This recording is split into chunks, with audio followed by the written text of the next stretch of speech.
manifested yourself into a human I can depend on to bring me happy.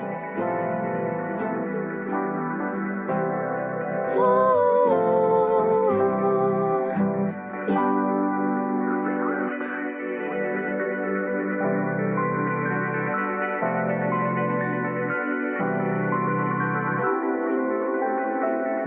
Thank you, happy.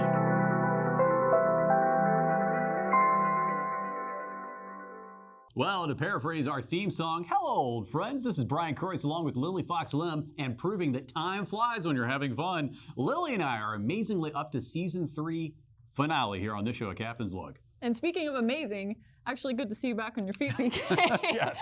And it might seem odd to be referring to you all as our old friends because it seems like only yesterday that we just started this great adventure. When we decided to give the show a try 2 years ago, I knew that it would take a long climb up the mountain, but I believed, Lili believed as well, and fortunately so did a growing number of you Trekkies across the world. We've continued to build on the foundation of Star Trek and its loyal, zealous 3-generation fan base. We barely scratched the surface of the Star Trek universe, which is so vast that there's always something new to explore, revisit, or see the opposite in a mirror universe. Yes, Lili. This week's episode here on A Captain's Log is the second part and last part of our season finale. Now, in just a few minutes, we'll continue the interview that we started last week with 8 stunt superstars who've contributed heavily to Star Trek movies and TV series. But first, we have a few more news items to share. Well, following his much publicized trip into outer space 2 years ago, at the age of 90, William Shatner is hosting a new reality series titled Stars on Mars. Shatner will serve as mission control every week, serving a group of celebrities on a simulated mission to Mars.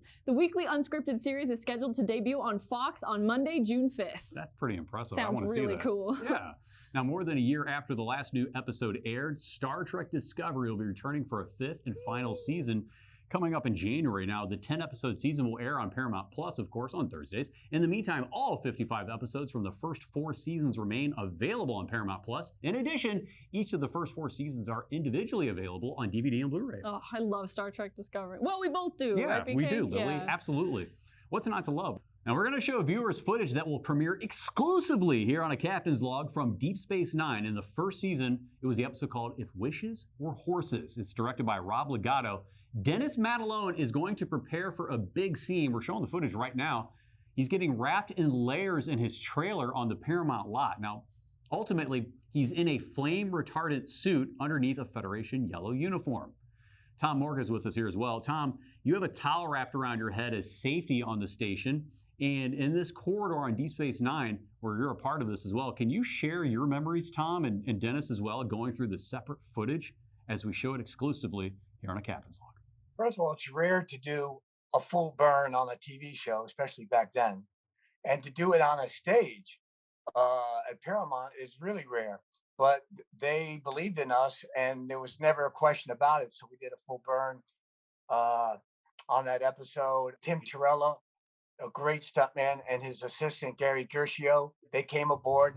They did a key part, as well as Tom and the gang, to put me out. Because the one thing about that fire gag is, yeah, I'm the guy on fire, and I'm running all around the place. But it's those guys. They're doing the gag. They have to like me, and they have to put me out. They're responsible for my life, literally. And so you really have to love and trust. And so there's never a question of that when you're brought up with people in the business and you're together that long. You don't even think about it. And they're a key part, as well as Tom and the gang, to put me out. Because the one thing about that fire gag is, yeah, I'm the guy on fire, and I'm running all around the place. But it's those guys. They're doing the gag. They have to like me, and they have to put me out. They're responsible for my life, literally. And so you really have to love and trust. And so there's never a question of that when you're brought up with people in the business and you're together that long. You don't even think about it. I had someone by the camera waving with a red glove, so I knew where the camera was. So I knew not to run into the camera.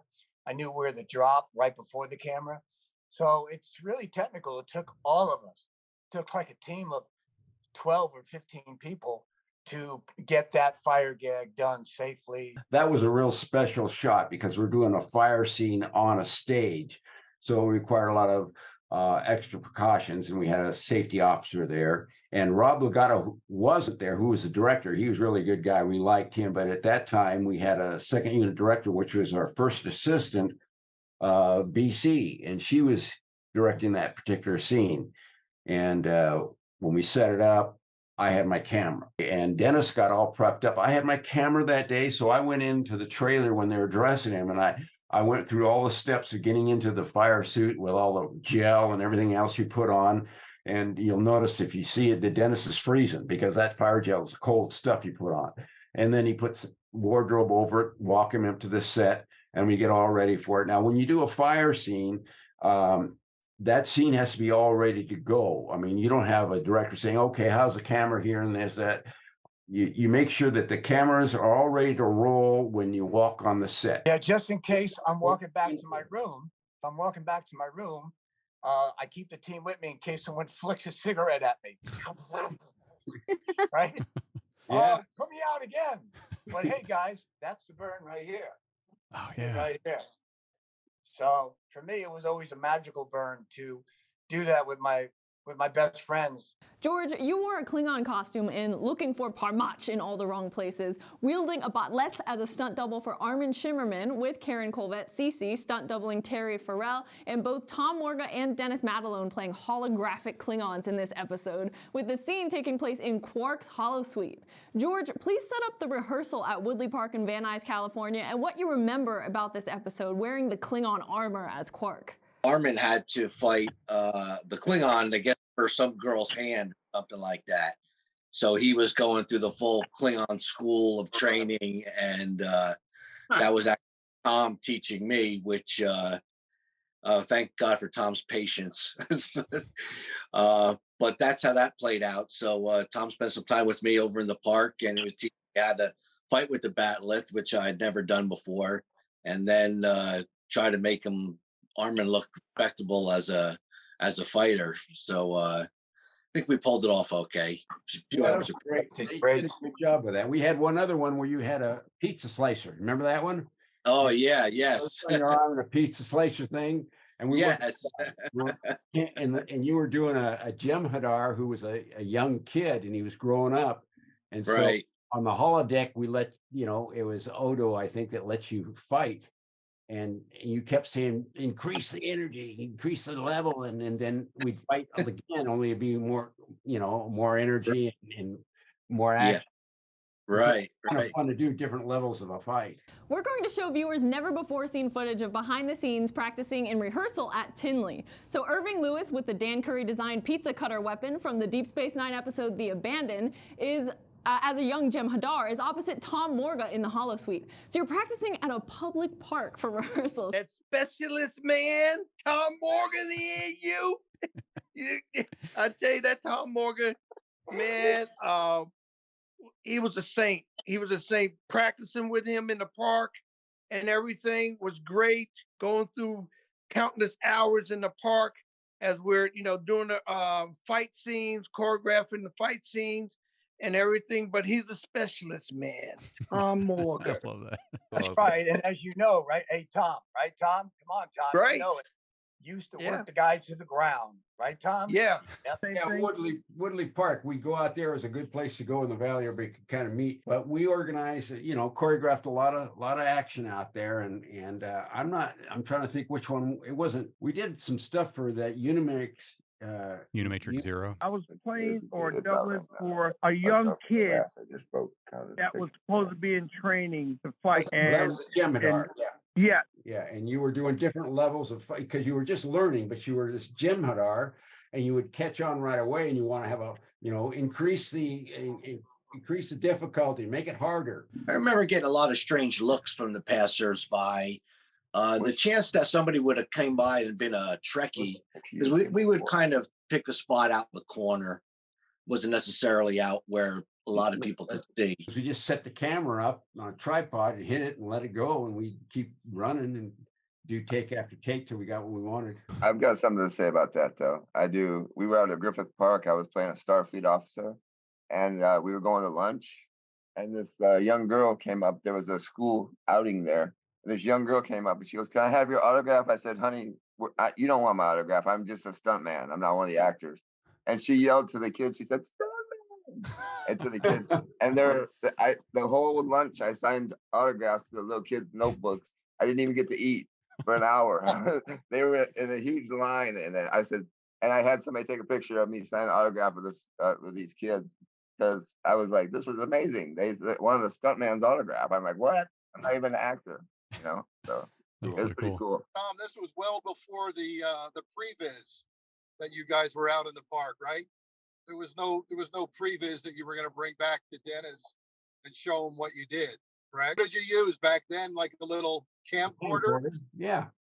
And then I bring in and quite often I bring a fight that we had put together, and I'd make all these moves and stuff in it. And I give it to Dennis. He says, "That's great. Now let's cut it down." Kenny Lesko was there as well, frequently, right? What do you remember about working with Ken Lesko specifically? Kenny Lesko and his jokes. At the 12th hour of being on the set, he'll come out with these, I want to say corny, but they were corny to an extent, but they were laughable at 12 hours into the show. He'll make you laugh. And I think Dennis had a few lines with that to go off on, because he wrote a book, I think, right, Dennis? Yeah, Kenny wrote a book about a little joke book, and they're all like 1-2 liners, and they're the same jokes he's been telling for 30 years. They're funny, they're cool. We've heard those jokes a million times, but then again, when I went through the book, there's so many more jokes that he's been holding back. So yeah, he's one of the greatest stunt guys ever, and he tells some pretty corny one-line jokes. Yes. That's awesome. He was a good guy.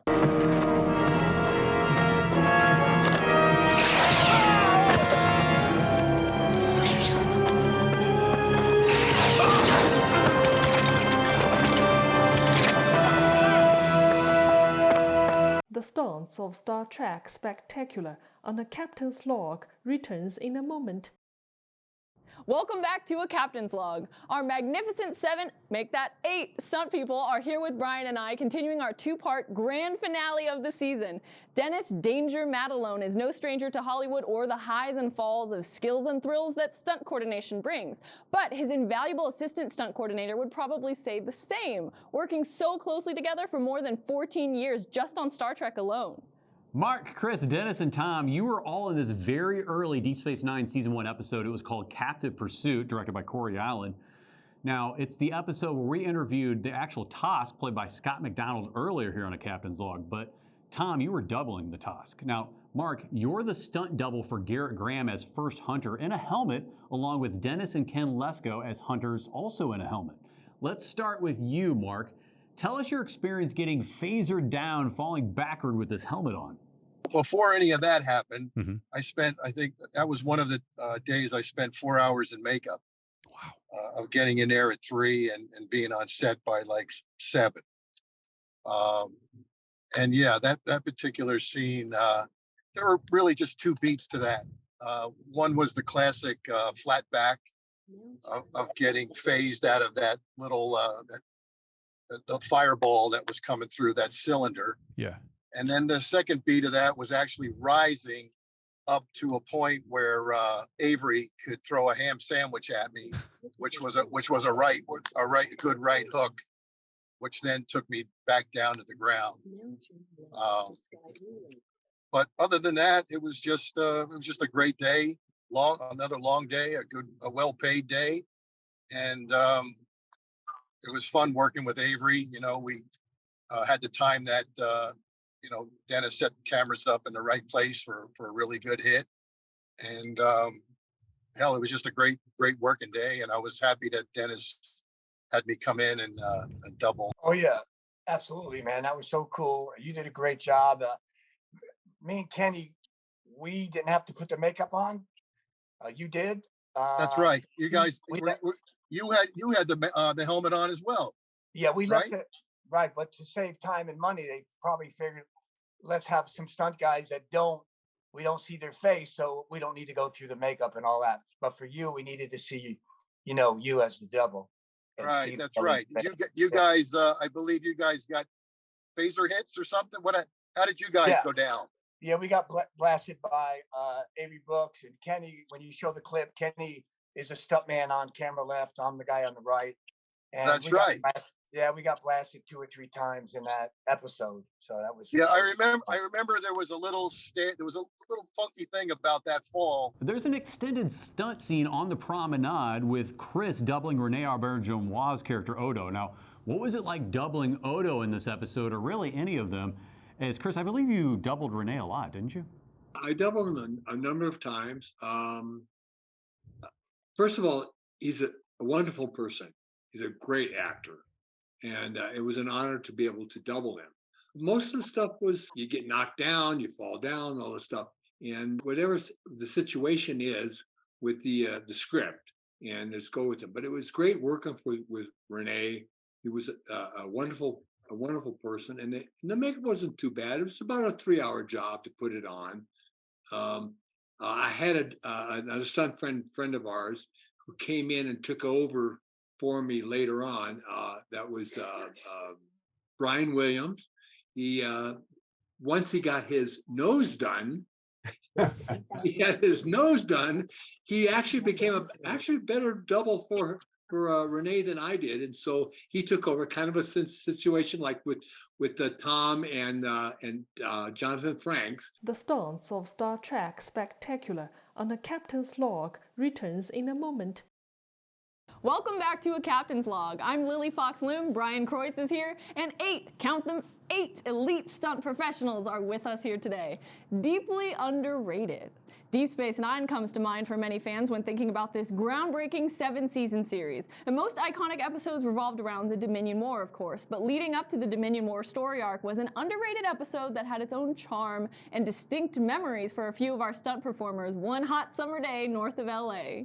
And we're gonna get to that hot day in a moment. Speaking of the promenade, Leslie Hoffman in Rocks and Shoals. On the Deep Space Nine station, you were a stunt double for Lillian Chauvin, who played Yasim, a Bajoran Vedic who commits suicide hanging herself in Rocks and Shoals. Can you please tell us about this stunt, which was similar to another one, I believe? I was doubling Vedic Yasim, and she committed suicide because the Starfleet was going to give the Cardassians back Deep Space Nine. So she had evil must be opposed, and they did it in slow motion. I had to do a foot first high fall, which actually I think that's one of the more dangerous high falls, because depending on the catcher, depending on how you land, there's a chance you might run your knees into your face.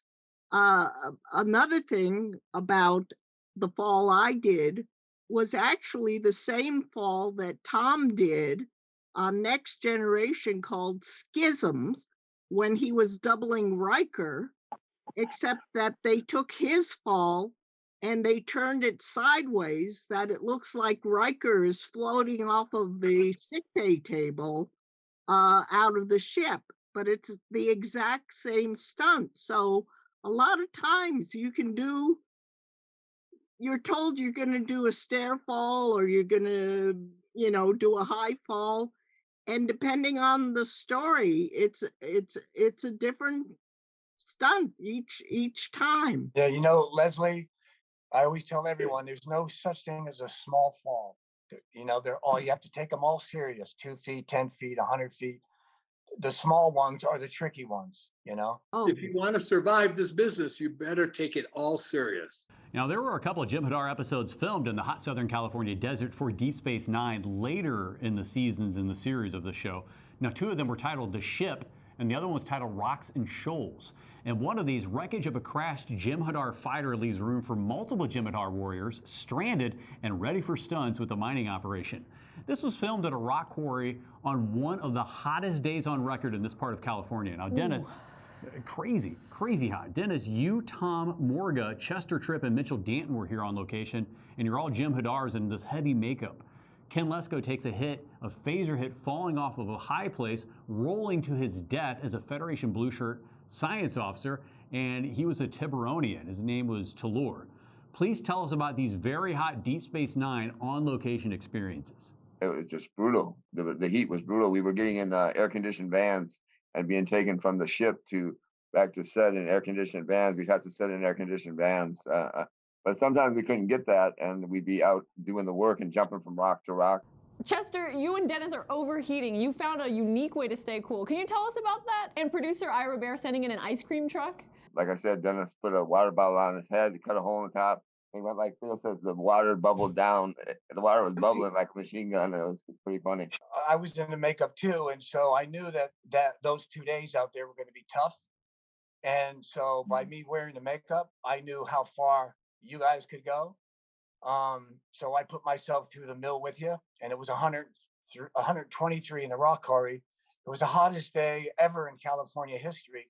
And we were wearing 30-pound wetsuit, Jemadar uniform and the headpiece. And the only way we can make the day, as I told the AD, is leave us in our rooms, and right when you're going to roll camera, bring us out in an air-conditioned van, take us to our mark, and then get us out of there, because we're not going to make. There were crew members that were wearing shorts and T-shirts that didn't make the day. Right. And here we are wearing all this. So I knew it was going to be a challenge. And I remember the medic during lunch came up to me. I was wearing all the stuff. He didn't know who I was. There was like 6 or 7 stunt people wearing the gear. And he said, I'm taking you out of your gear. I'm looking at your eyes and I don't like what I'm seeing. And I said, I'm fine. He goes, no, I'm taking you out of your gear. I'm going to tell the AD. And he says, what's your name? And I said, Kenny Lesko. And so I went back to my room and I hid, because he has the power to take me out. Because he was right. I was ready to go down. And so I heard the AD running around calling Kenny's name. Where's Kenny? We got to take Kenny out. And Kenny wasn't there that day. So I scammed him. And that's when I grabbed the water bottles and I did the slice and did a bubble, bubble.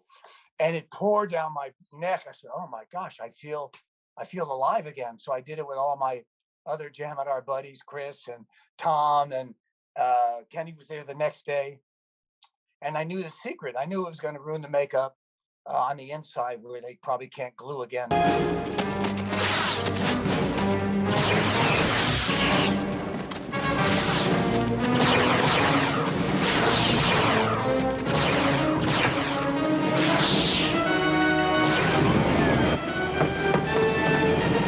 I got back at him because when I was doing a show called Bristol County Junior, a Western with Bruce Campbell, we had a scene in the back lot of Warner Brothers. And then again, it was about 110 degrees. And I needed a stunt person to get inside a metal robot suit. So I called up Dennis and said, hey, I got a job for you. I had to be real careful with Dennis because, again, he was dying in that suit. But I kind of got back at it a little bit.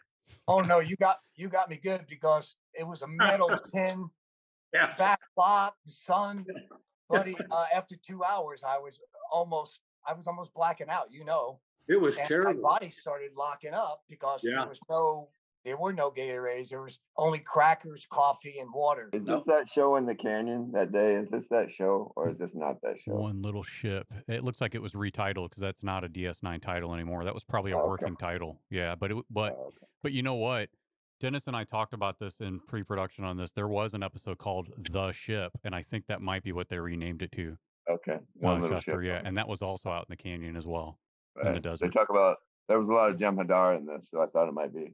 Irving, you stunt doubled for LeVar Burton and Tim Russ numerous times. Now, we talked about a good one at Griffith Park Observatory. You were very convincing falling backwards, then jumping into moving vehicles. I believe it was a moving van on this one. Tell us your memories in the story having to convince Dennis you can do these stunts.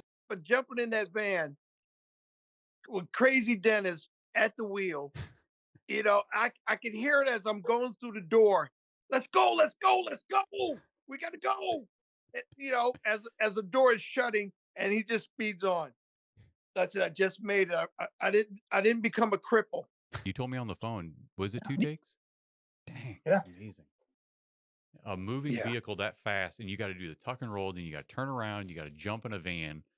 It was awesome. I loved it. with Crazy Dennis. Behind the Driving. wheel, yeah, I can see that.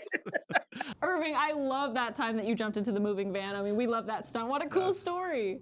There's so much passion, precise planning, and perfection in the stunts that we've seen for 14 years on Star Trek The Next Generation, Deep Space Nine, and Voyager. And the focal point that we found is Dennis Danger Madalone. So what are your last thoughts as we close out this spectacular stunt reunion? Chris, start with you. I'll have to remember Rob Bowman, because Rob Bowman brought in Dennis Madalone because they were, the first year or so, they were using, the director would say, oh, I want this stunt coordinator, I want that stunt coordinator. Rob Bowman came into the show and he said, no, we need one stunt coordinator, and that's Dennis Madalone.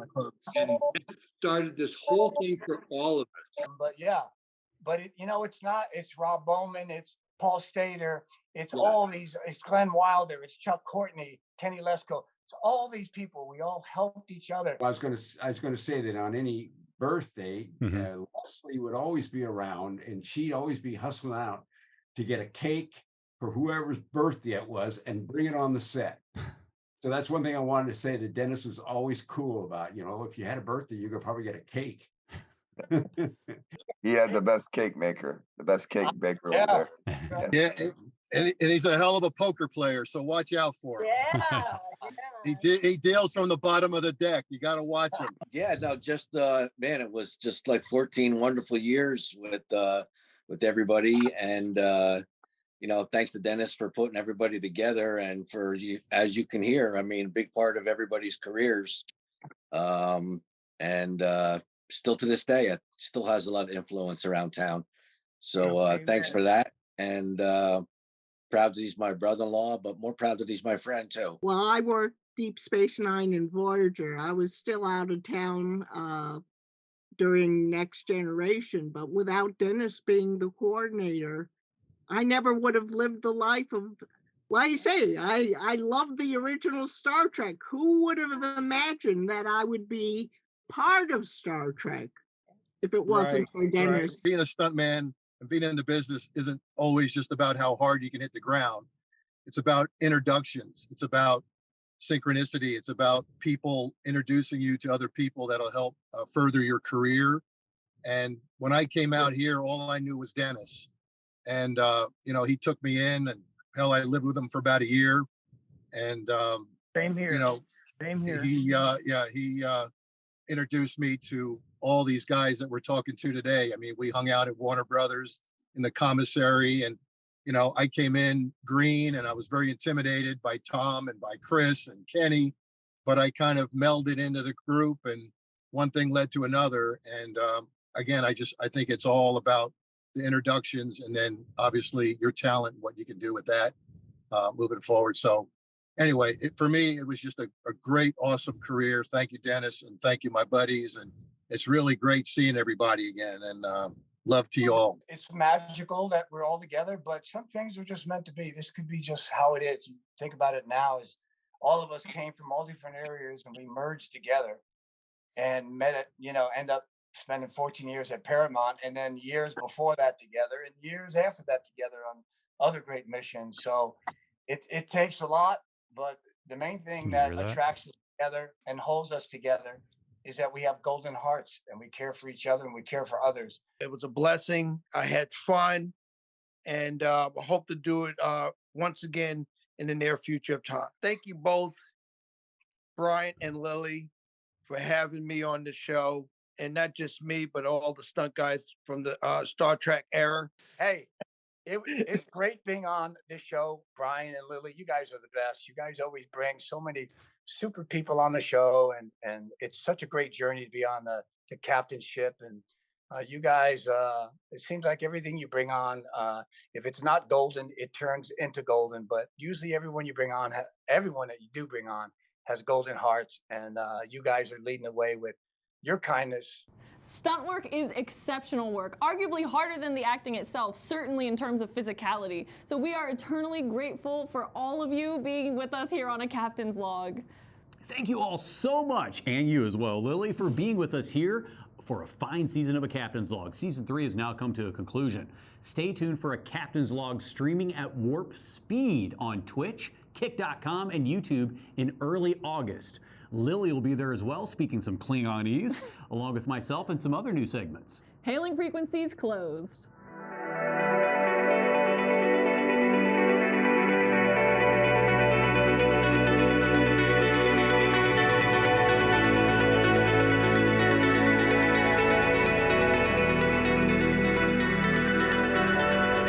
Hello, happy, my old friend. I'm glad you've manifested yourself into a human I can depend on to bring me happy.